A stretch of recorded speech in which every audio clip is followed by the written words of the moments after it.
Praise the lord. దేవుని యొక్క కృపా సమాధానము మీకు తోడైయుండునుగాక. పరిశుద్ధాత్మ దేవుడు మీతో మాట్లాడుచున్నాడు. ఎవరైతే ఈ దినమందు భయపడుతూ కృంగిపోయి వేదనతో ఉన్నారో వారితో దేవుడు ఈ దినమందు మాట్లాడుచున్నాడు. నీవు భయపడకుము. మరి యెషయా గ్రంథంలో ఈ విధంగా రాయబడి ఉన్నది. 41వ అధ్యాయము 10వ వచనంలో ఈ విధంగా ఉన్నది.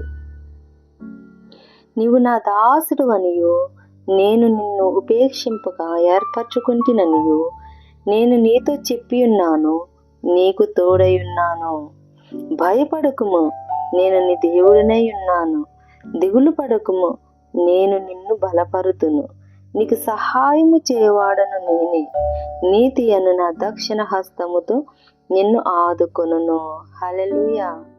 ఇంకా దేవుని కుమార్తెలారా, కుమారులారా, దేవుని ప్రియ బిడ్డలారా, ఈ దినమంది ఎవరైతే నాకు సహాయం చేయవారెవరు, నన్ను ఈ పరిస్థితి నుండి తప్పించేవారెవరు, ఇదిగో ఇంత భయంకరమైన పరిస్థితిలో నేనున్నాను, నన్ను ఎవరు తప్పిస్తారు అని ఎదురు చూచున్నావా?